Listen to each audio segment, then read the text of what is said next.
Romanos 10:9 diz que se você confessar com a sua boca que Jesus Cristo é Senhor, e no seu coração você crê que Deus o ressuscitou dos mortos, você será salvo. Se isso for uma verdade em sua vida, repita: Jesus Cristo é o meu Senhor. E se você crê de todo o seu coração de que Deus, de fato, o ressuscitou dos mortos, diga amém. Amém. Ok, então, de acordo com a palavra de Deus, você já é um salvo. Uma vez que você é salvo, o que mais resta acontecer na sua vida? O que deve fazer? Romanos, capítulo 12, versículos 1 e 2. A palavra do Senhor diz o seguinte: portanto, irmãos, rogo-lhes pelas misericórdias de Deus, que se ofereçam em sacrifício vivo, santo e agradável a Deus. Este é o culto racional de vocês. Não se amoldem ao padrão deste mundo, mas transformem-se pela renovação da sua mente, para que sejam capazes de experimentar e comprovar a boa, agradável e perfeita vontade de Deus. Muito bem, todo crente, aquele que é salvo, deve oferecer a si mesmo como sacrifício a Deus. É o que diz a palavra aqui. Isso Deus recebe como um culto. Não se trata de um culto formal como esse, se bem que isso aqui faz parte, né? Mas esse culto racional que Paulo está falando aqui, é fazer da adoração um estilo de vida. Porque o crente, como adorador, ele não adora apenas no culto, tá certo? Ele busca viver de acordo com a vontade de Deus, né? De maneira sábia e intencional. Então, a vida do crente deve ser um culto. O crente não separa secular e espiritual, tudo é espiritual, ou nada é espiritual. E aí, no versículo 2, eu peguei a tradução, Nova Versão Transformadora, diz o seguinte: não imitem o comportamento e os costumes deste mundo, mas deixem que Deus os transforme por meio de uma mudança em seu modo de pensar, a fim de que experimentem a boa, agradável e perfeita vontade de Deus para vocês. Para que a gente experimente o que Deus tem de melhor, antes nós precisamos o quê? Mudar o modo de pensar. O modo de pensar que nós tínhamos antes da nossa conversão. Tá certo? Tem um problema sério de muito crente quando se converte. Eu não sei como é que é exatamente hoje, mas eu sou de um tempo em que as pessoas se convertiam e descobriam, né, que aquela vida era toda errada, toda torta. Então, bem intencionados, mas equivocadamente, eles se afastavam de todos os relacionamentos de antes da conversão. Para quê? Para se proteger das más influências, né? Em certa medida está certo, gente. Há alguns relacionamentos que a gente deve mesmo eliminar de nossas vidas. É gente que é sinônimo de encrenca, né? E a gente deve se afastar. Se ela sabe se afastar. É tipo de gente que é tipo buraco negro. Você que entende um pouquinho de astronomia. É gente que todos aqueles que orbitam em torno dele são sugados, né? A vida dele é arruinada, vai para o abismo. Agora, tirando essas pessoas, que são muito poucas na verdade, a gente não deve se afastar dos antigos amigos. Lembra que quando Jesus, a gente não vai ler, mas lá em Marcos capítulo 5, 18 em diante, Jesus expulsa uma legião de demônios de um homem atormentado. E depois que ele está liberto, ele fez é a intenção de seguir a Jesus. E Jesus falou, não, você volta para os seus, volta para a sua casa. E fala para eles tudo aquilo que o Senhor te fez. Então a gente não deve se afastar, pelo contrário, a gente deve ser luz para essas pessoas que não conhecem a Jesus. O pai Abraão, lá em Gênesis 12, quando ele foi chamado, né, sai da tua terra, da tua parentela, e vai para o lugar que eu te mostrarei. Né? Deus o pinçou de um mundo caído, corrompido, e o santificou, o separou para si. Mas que coisa interessante, logo em seguida, ali nessa mesma ordem, o que Deus faz? Deus diz uma ordem. Por que Deus primeiro separa Abraão? Deus separa ou santifica para capacitá-lo para uma missão. Assim como o crente, quando ele é pinçado deste mundo de trevas, né, Deus o santifica e o prepara. O discipulado está para isso, irmãos, né, para nos preparar para uma missão. E qual foi a missão que Abraão recebeu e todos nós, né, recebemos por extensão? Gênesis 12, 2 diz o quê? Se tu uma bênção. Deus separa Abraão, tira Abraão do mundo e ordena que ele seja uma bênção. Agora eu pergunto, quantos crentes haviam no tempo de Abraão? O povo de Deus era resumido ao quê? Abraão. Ele abençoou a quem então? A bênção não era se Abraão abençoou o povo de Israel, porque não existia povo de Israel, ele era o primeiro, né? Não abençoou aqueles que já me temem, não. Ninguém temia Deus. Lembra, desde lá, da Torre de Babel, o mundo vira uma bagunça, a humanidade se rebela contra Deus, e Deus coloca um espírito de confusão, ali nascem as escolas de idiomas, né? E o mundo vira toda essa bagunça. Deus fala assim, olha, em ti serão benditas todas as famílias da terra. Deus tirou Abraão do mundo, Deus o santifica e manda o quê? De volta para esse mesmo mundo. O crente não é para se isolar do mundo, é para estar no meio do mundo, para abençoar. Então, o crente Abraão deveria o quê? Abençoar os descrentes, né? Ser luz nas trevas, ser justo no meio dos injustos. Numa linguagem do Novo Testamento, ser sal da terra. Então, através da vida de Abraão, o mundo, né, poderia conhecer a Deus.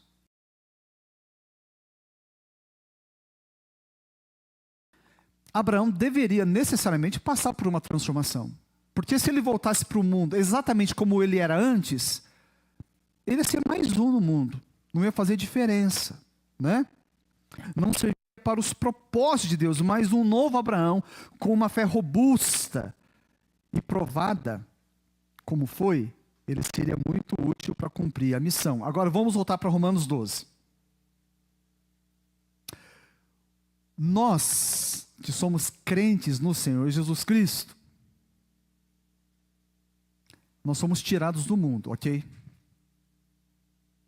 Então, nós somos transformados.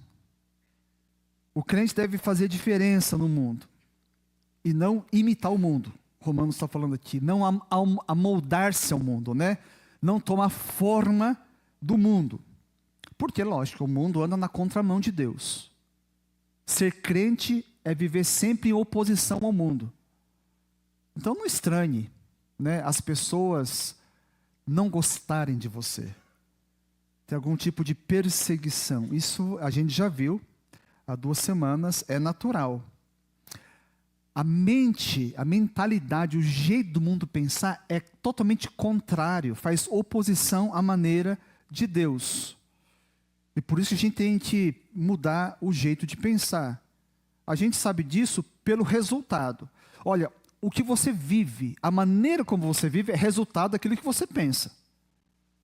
A maioria dos homens aqui, grande maioria, de manhã cedo faz o quê? você vai diante do espelho, né? Põe um creme de barbear e manda gilete, né? Já é automático. Homem faz isso, né? É natural.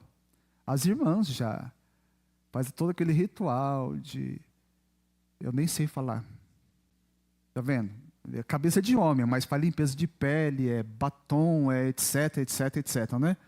Nenhum homem aqui saberia fazer isso aí. É cabeça, jeito de pensar. Hoje o mundo está uma confusão, né? Com esse negócio de cada um escolhe o que quer, o que vai ser. Então já está bem diferente. Mas nós sabemos que o jeito do mundo pensar é diferente do de Deus pelos resultados. Gálatas, capítulo 5, eu vou ler na NVT, versículo 19 e 22. Veja lá, dois resultados completamente diferentes, opostos entre si. Primeiro resultado é o jeito do mundo pensar. Olha o que vai produzir. Quando segue os desejos da natureza humana, os resultados são extremamente claros: imoralidade sexual, impureza, sensualidade, idolatria, feitiçaria, hostilidade, discórdia, ciúmes, acessos de raiva, ambições egoístas, dissensões,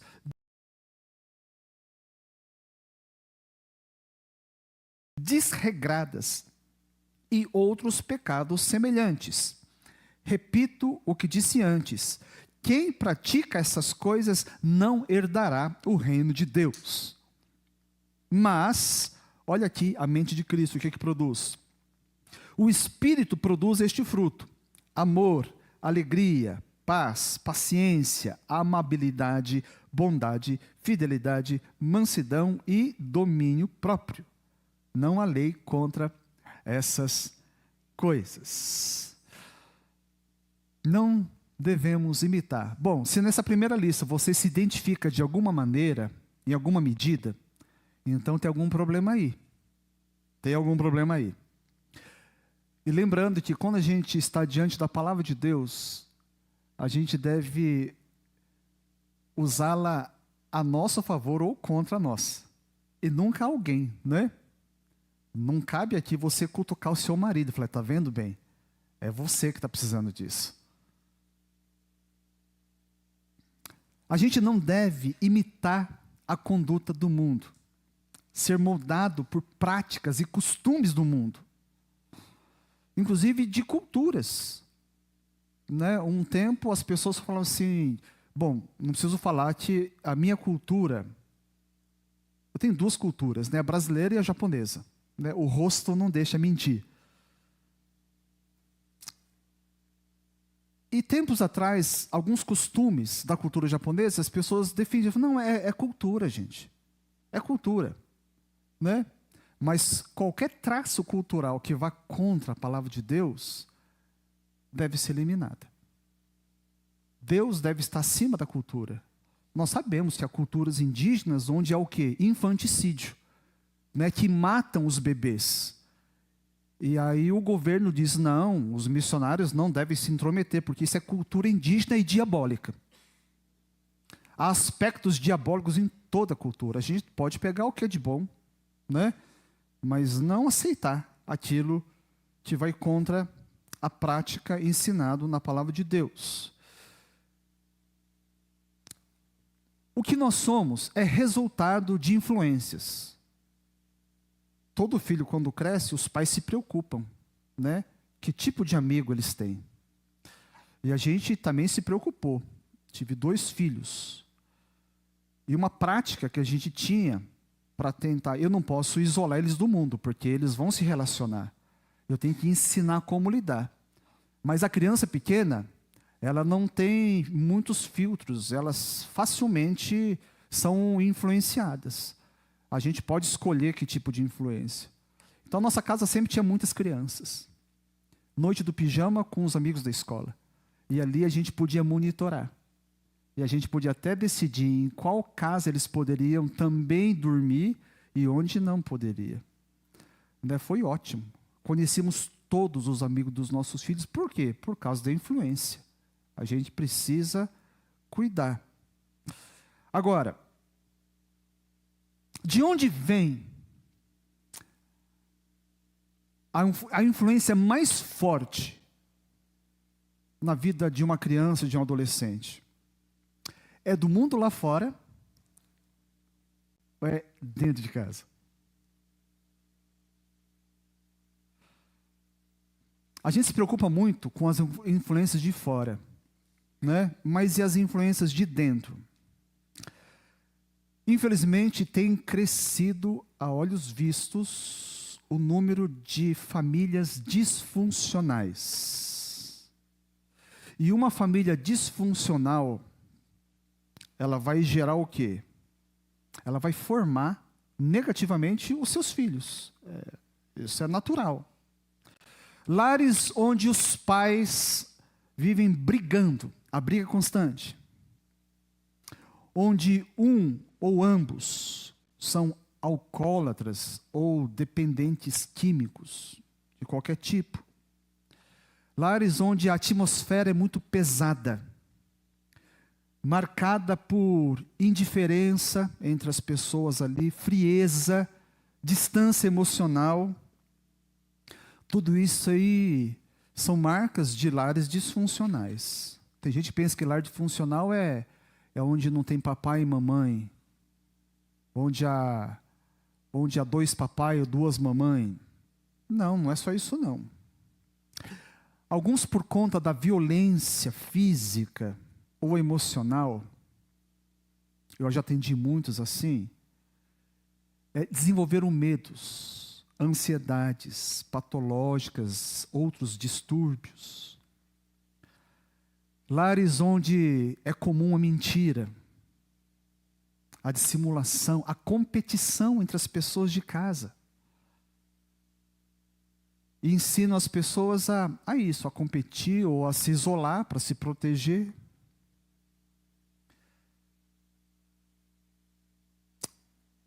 E blindar o coração.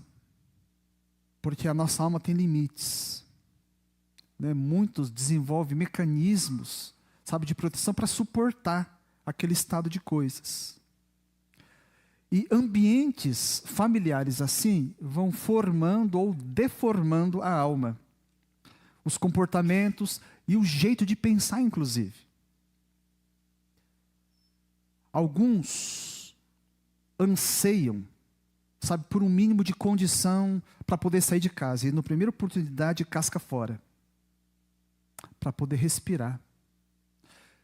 Mas como é que essa pessoa sai? Eu tive uma colega no seminário, uma jovem bonita, muito nova. Com 16 anos de idade, ela casou. E não é de família assim, Às vezes é uma família muito humilde, que todo mundo casa muito cedo, não é. O pai dela era culto. Ele tinha, não lembro se era 3 ou 4 graduações. Foi diretor de seminário. Foi pastor. E também abusador de filha. Então ela e o namorado acharam que um caminho para proteger, não o ideal, era casar, para se ver livre das molestações do pai. Um visionário, um viciado, prisioneiro de Satanás. Isso já é coisa de 30 anos. Eu nunca mais encontrei. Quantas pessoas, saem de casa prontas? Alguns saem de casas assim, bagunçadas. Mas eu tenho visto uma coisa interessante, tristemente interessante. Elas saem de casa, mas a casa não sai delas. O que antes odiavam e faziam sofrer, de modo direto ou indireto, são replicados, são revividos por essas pessoas. Eu tive acesso a alguns pesquisadores, como John Bradshaw. Ele é um educador texano, faz só 8 anos que ele morreu. Ou então a doutora Terry Apter, psicóloga de Cambridge. Outros também estudaram sobre isso. O efeito, as influências que as crianças recebem das famílias disfuncionais. Essas crianças são moldadas, sabe? Os padrões familiares que elas odiavam, de alguma maneira, são incorporados às suas almas. Por isso, ainda que saem de casa, e muitos aqui saíram de casa, de suas famílias, e de coisas que odiavam, e faziam até mesmo chorar, permanecem dentro. Olha só. Mesmo que você nunca mais tenha encontro com a família, alguns traços daquela família de origem continuam dentro. Talvez seja a sua história. Mas então, você conheceu a Cristo. E algo maravilhoso aconteceu. 2 Coríntios 5,17. Portanto, se alguém está em Cristo, é o que, irmãos? Nova criação. As coisas antigas já passaram, eis que surgiram. Coisas novas surgiram. Quem está em Cristo. Assim como o parto. O dia que teve o parto, o nascimento espiritual é a mesma coisa. Teve o parto, a criança nasceu. É uma pessoa, está viva. É um fato consumado. Momento que você teve encontro com Cristo, você se torna uma nova criatura. Pronto. Agora, quando você encontra com Cristo, tudo que você viveu, as experiências boas e ruins que você viveu, alegres e tristes, pecados escravizantes, sabe? Consciência culpada, vergonha, medo, tudo está num pacote. Em que quando você se converte, aquilo é apagado, a culpa é apagada, você se torna uma nova criação. Nova criação. Porque aconteceu o novo nascimento que Jesus fala para Nicodemos lá em João capítulo 3. E junto com esse novo nascimento, um mundo de novas possibilidades. Isso é verdade, palavra de Deus, ok? Vocês estão comigo? Você acredita que de fato você é filho ou filha de Deus? Amém ou não? Então você é uma nova criação. Deus declara isso, e Ele não pode mentir. Mas perceba uma coisa, que muito da sua vida anterior, apesar de você ter nascido de novo, permanece da mesma maneira. O que acontece? Parece que as coisas aqui não se encaixam. Koch, ele é fundador e líder do EIFOL, ele explica, olha só que coisa interessante. Não devemos confundir a experiência imediata do novo nascimento, tá certo? A conversão é uma experiência real, concreta, com a experiência progressiva da conversão da alma. No novo nascimento, a alma é recriada. Todos aqui já tiveram a alma recriada. A conversão, no entanto, é um processo dinâmico que envolve todas as áreas da nossa vida. No novo nascimento, somos tirados do Egito. E na conversão, o Egito é tirado de nós. Então, sim, você já é salvo. Mas essa transformação é um processo. É um processo em que você vai entrar ou não. Porque você pode abortar esse processo na sua vida. Vamos transcrever essa fala de Koch para aquilo que a gente está vendo aqui. Então, a gente pode dizer assim, olha, a conversão é um processo dinâmico e progressivo, onde a mente, o jeito de pensar, o conteúdo dos nossos pensamentos são modificados. Na conversão, os pensamentos inadequados, que geram comportamentos inadequados, pecaminosos, pensamentos limitantes, são tirados de nós. À medida que esses pensamentos são substituídos pela palavra de Deus. Tá, isso aqui não foi o Coach que falou, eu que estou adaptando aqui. Então, vamos voltar lá para o versículo 2 de Romanos 12, na NVT. Não imitem o comportamento e os costumes deste mundo. Não imitem o comportamento e os costumes deste mundo. Então, eu quero dizer que isso aqui inclui, em boa medida, aquilo que você aprendeu na sua família. Ah, pastor, eu vim de uma família crente. Olha, toda família, em algum grau, é disfuncional toda. A disfuncionalidade está justamente naquilo que está incompatível com os princípios da palavra de Deus. Costumes que grudaram em você. O seu velho jeito de ser aprendido em casa. Sabe, pensamentos que foram costurados na sua mente por causa da vida que você teve lá atrás. Tem crente que insiste em dizer, não, mas eu sempre fui assim. Né? E se recusa a permitir que a mente também seja convertida. Não se preocupa. Você que aceitou a Cristo, que é uma nova criação, Jesus diz que você é salvo, se você morrer hoje, você vai.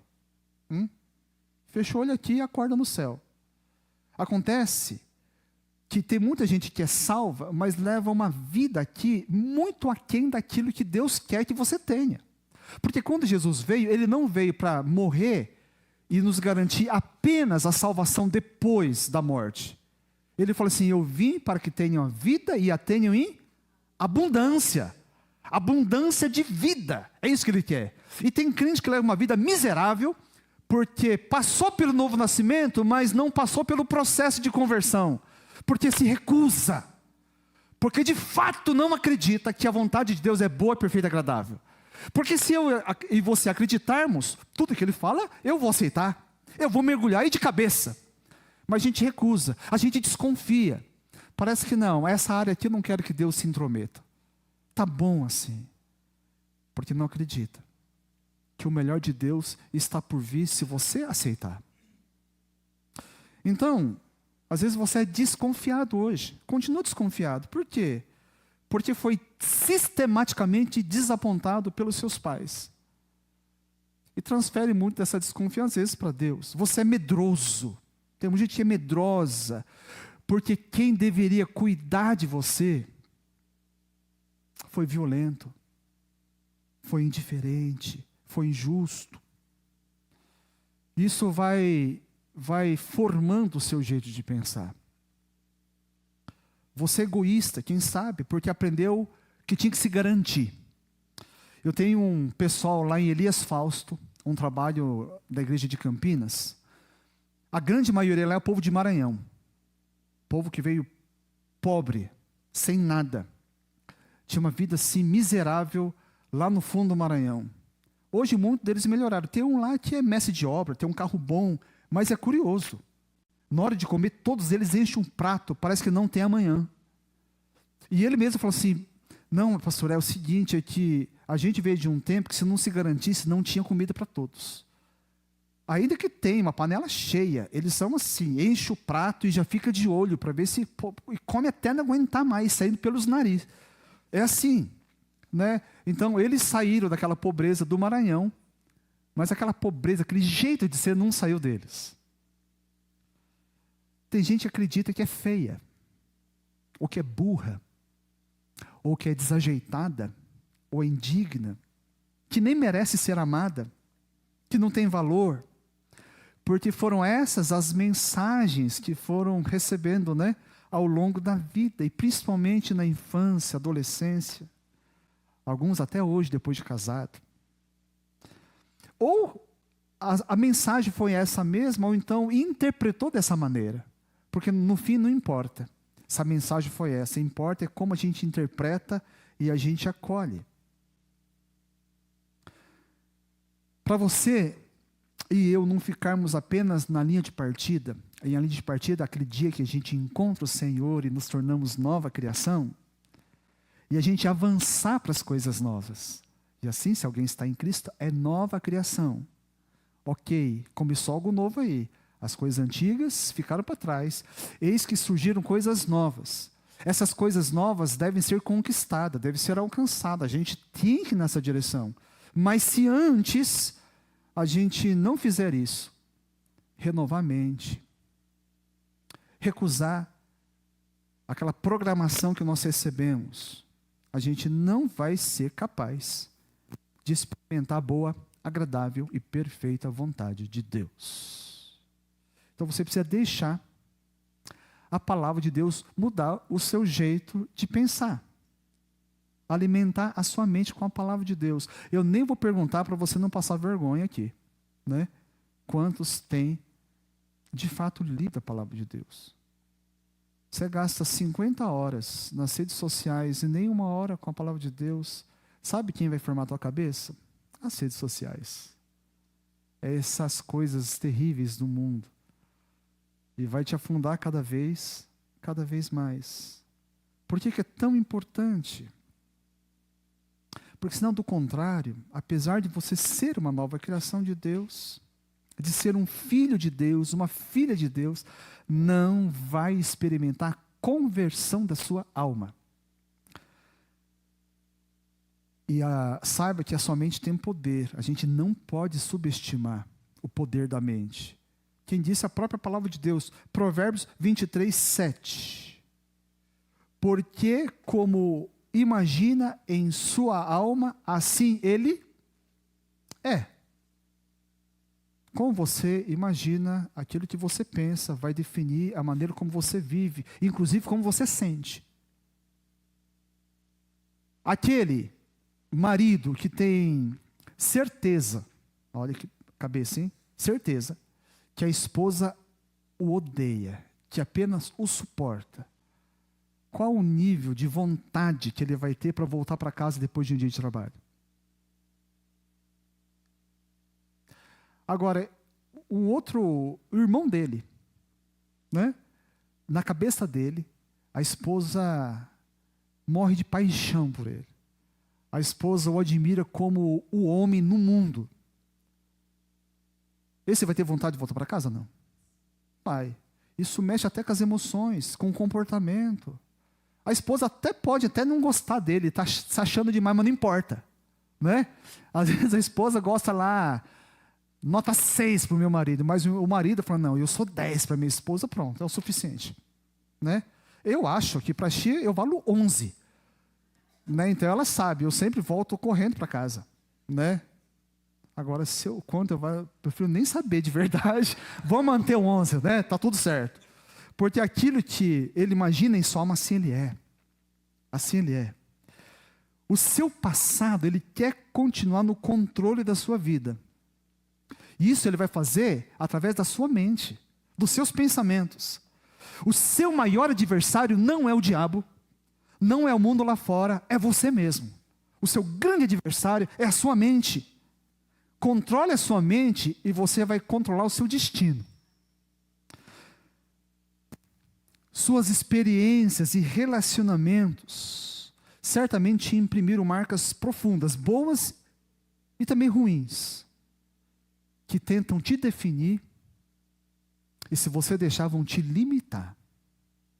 Por isso a palavra de Deus para mim e para você é: transforme-se pela renovação da sua mente. A gente tem que renovar. Por isso o culto é uma bênção. Dificilmente você sai de um culto, né, com pensamentos ruins. Sai desanimado.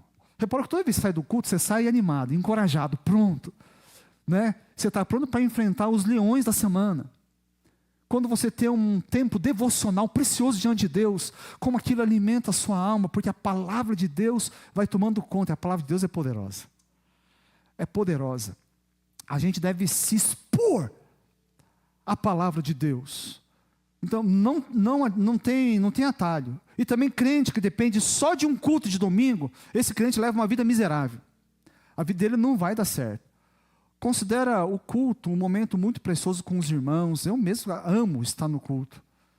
Minha família sabe, nas férias eu procuro um culto para ir. Porque de Deus a gente não tira férias. Daquilo que é bom a gente não tira férias. Alguém já tirou férias de ceia de Natal aqui ou não? Ninguém faz isso, ou não é? Eu não tiro férias de culto. Né? Uma das únicas vezes que eu não fui foi na minha lua de mel. Tinha uma igreja batista. Única igreja lá em Monte Verde, e eu olhei assim e falei, olha amor, tem uma igreja batista aqui. Né? Mas eu entendi que podia fazer de outras maneiras. Deus te chama para uma revolução pessoal. Deus te chama para você ser um crente com força, né? Uma mudança com força. Então, nesse momento eu peço para você reconhecer, talvez aqui só esse tempo não vai dar, mas reconheça, faça um exercício em casa, todos os pensamentos, as mentiras que dominaram a sua mente, ou que dominam hoje, né? Que prende a sua alma e não permite que você avance. Primeira coisa, tem que identificar. Porque se eu não sei qual o inimigo, como é que eu vou lutar contra? E então, alimente a sua mente, o seu coração, a sua vida com as verdades de Deus. Com aquilo que Deus diz sobre você e para você. Não aceite seu passado, as experiências negativas como definitivas, ainda que você tenha vivido a maior parte do tempo acreditando nisso. Eu já tive um membro da minha igreja que ele se converteu com 60 anos de idade. 60 anos. Pensa um homem que mudou depois de 60 anos. Um homem bruto. Mudou. Transformou num lindo servo de Deus. Porque ele deixou a mente dele. Um outro, eu já tive vários idosos. Inclusive tem um, os dois faleceram, mas esse outro, um homem desse tamaninho, aposentado, que odiava crente, depois que ele se converteu, olha só o que ele fez com a mente dele. O homem que tinha 3ª, 4ª série do primário, ele lia 3 vezes por ano a Bíblia inteira, de capa a capa. O homem que não sabia ler direito. Imagina o tempo que ele levava para ler. Diferente de que tem uma boa leitura, ele levava horas, todos os dias. Por que será que ele mudou tanto? A mente dele foi renovada. A palavra de Deus foi lavando, sabe, toda aquela programação do inferno que o diabo tentava convencer. Tirou as mentiras e colocou as verdades. Conhecereis a verdade vos libertará. Pai, santifica-os na verdade, a tua palavra é a verdade. Então não tem atalho. Crente preguiçoso, infelizmente, não vai ter a vida transformada, né? Eu não estou falando que você não é salvo. Você não vai experimentar o melhor de Deus para a sua vida, mas não tem nenhum crente aqui assim, amém? Se tem algum crente preguiçoso do seu lado, aponta para eu saber quem é. Não, ok, não tem, né? Ninguém apontou. Creia no que Deus diz sobre você, repita isso, memorize. Muita gente aqui está memorizando. Conheço uma pessoa que está tentando memorizar o Sermão do Monte. Eu espero que ele consiga mesmo. Que coisa boa. Mesmo que pareça estranho aquilo que Deus fala a teu respeito, declare profeticamente. Ah, pastor, mas eu não sou profeta. Mas se você está a palavra de Deus, é uma profecia válida, sim ou não? O profeta de Deus fala da palavra de Deus. Então você pode. Joel 3:10. A palavra de Deus diz lá: diga ao fraco, sou um guerreiro. Não está falando que ele é forte, ele é um fraco. Mas Deus fala assim: você que é fraco, diga, sou um guerreiro. Não é porque Deus vai fazer do fraco um guerreiro. A mesma versão da NVT: treinem até o mais fraco para serem guerreiros. É o que estamos fazendo aqui. É treinar até o mais fraco, não importa em que área, para você ser um guerreiro. Até os fracos digam que são valentes. Diga aí, sou um valente. Olha só, diga ao fraco, eu sou forte. Você pode profetizar até ao ponto que a sua mente é convencida dessas verdades de Deus. Porque a maior verdade que você abraçou durante a sua vida toda, se é contrária à palavra de Deus, é mentira. E aquela palavra mais estranha, mais distante da minha realidade, se é a palavra de Deus, essa é a verdade. E eu posso declarar e devo declarar essa verdade na minha vida. Declare inclusive as verdades para a sua família. Eu sei que tem muita família lutando por aqueles que são seus e ainda não são. Declare a salvação de Cristo, o poder de Deus entrando nessas casas. O Senhor chamou a mim e a você, desde Abraão, para sermos uma bênção. Homens e mulheres com a mente renovada pela palavra de Deus. Liberta das mentiras do passado. Então a gente vai avançar, porque surgiram coisas novas, e nós vamos nessa direção, amém? Se Deus tem coisas novas para nós, nós vamos na direção dessas coisas novas. Vamos tomar posse dessas coisas novas. E o resultado vai ser o quê? Senhor, de fato, a tua palavra declarava, mas hoje eu sei, a tua vontade é boa, ela é perfeita e é agradável. Curva sua cabeça em nome de Jesus.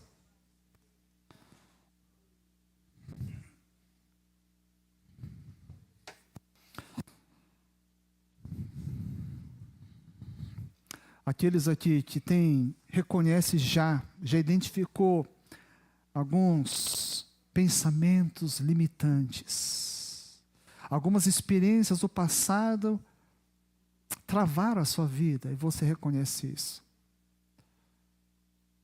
E você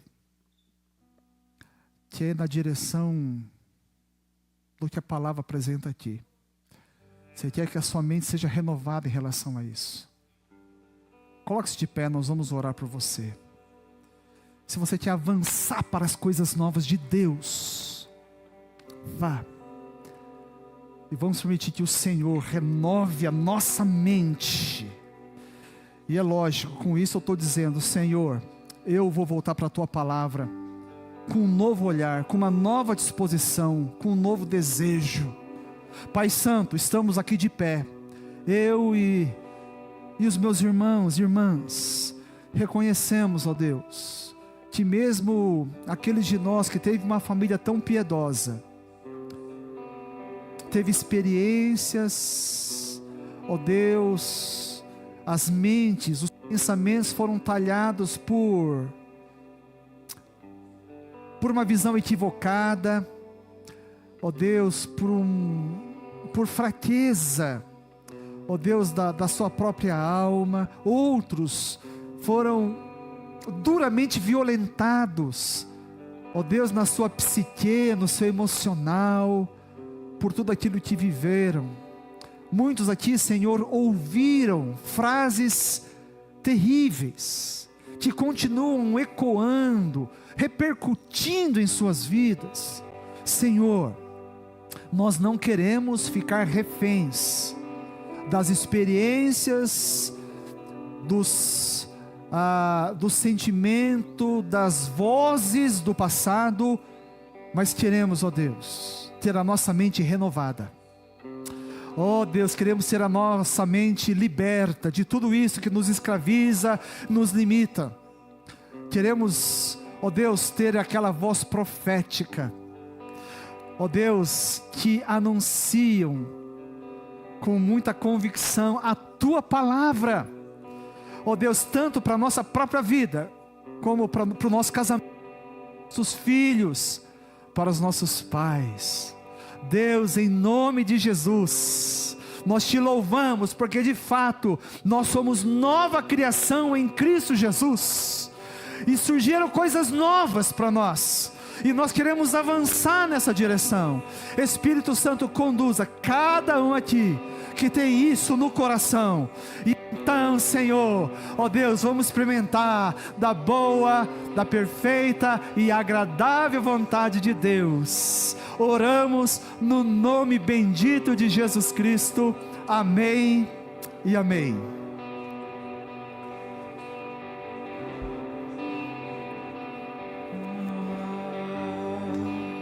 Digno dessa canção, só Tu és, Senhor.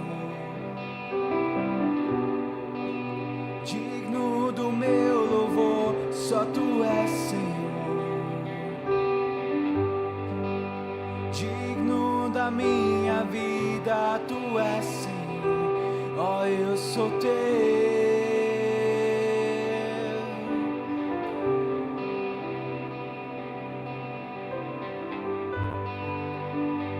Nome que é sobre todos é o Teu, Jesus. Fonte da salvação, só Tu és, Jesus. Digno da minha vida, Tu és, Jesus. Ó, eu sou Teu. Ó, eu sou Teu. Santo és incomparável,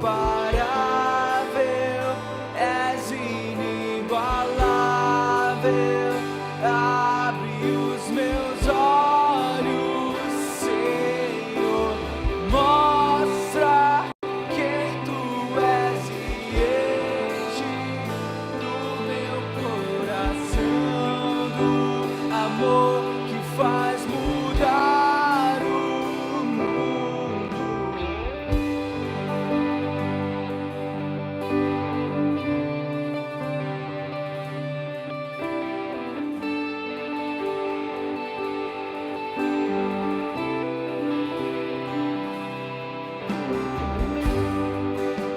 Digno dessa canção, só Tu és, Senhor. Digno do meu louvor, só Tu és, Senhor. Digno da minha vida, Tu és, Senhor. Ó, eu sou Teu.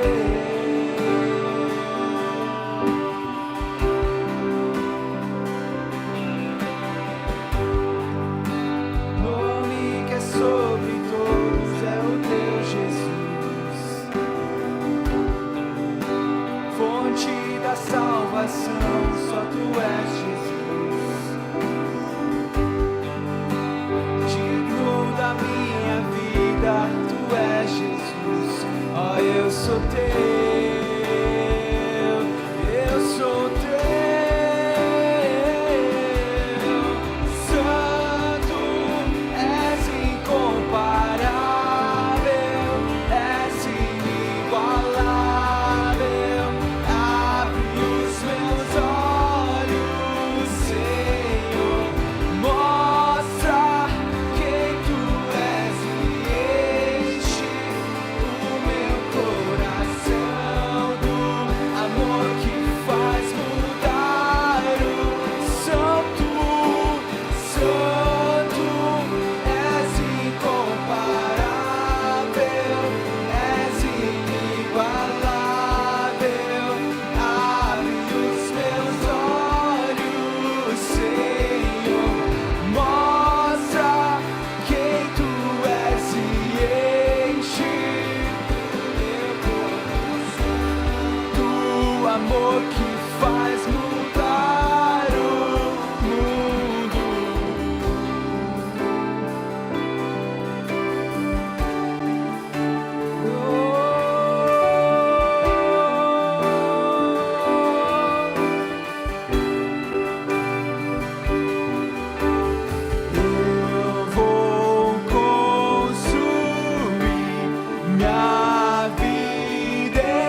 Que a graça do nosso Senhor e Salvador Jesus Cristo, o amor de Deus o Pai, a comunhão, a consolação do Espírito Santo, seja com cada um aqui, com toda a igreja de Cristo.